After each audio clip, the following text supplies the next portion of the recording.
This is your stage, your spotlight. Hello, Meghalaya. Your story starts here.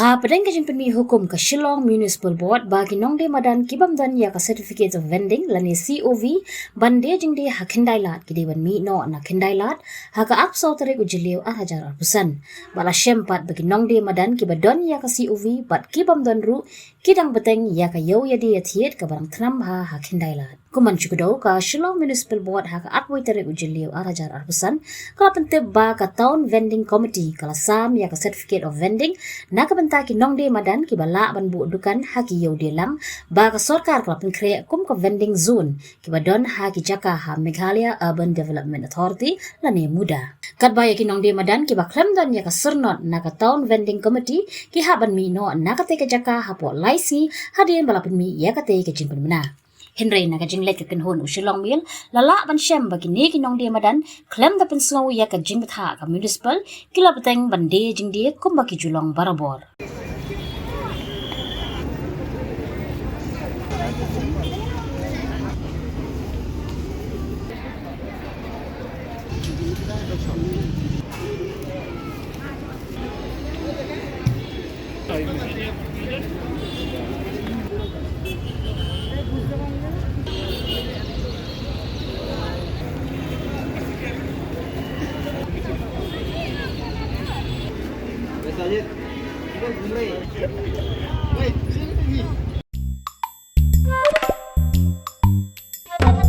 Habatin, pej bahagi kishap, kashap plus F.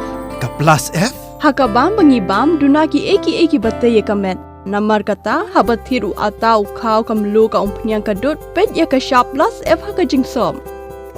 Yaki nutrient kumki vitamin bat ka ayan la icon diat bat ka bathau bha kam kta ka dur jingki marbam ka jing mat lani ka rukom shed yaki. Balehi banai kita. Kadon ka we ka jing mentoy ba kongsan. Ka kot ka kia. Ka nutrition bakam bha ka jing im bakam bha pendon kam daki mar ba modon ka sharp plus F menta kasni Lawan Ra Shafi Lingba ko office jong Commissionerate of Food Safety Meghalaya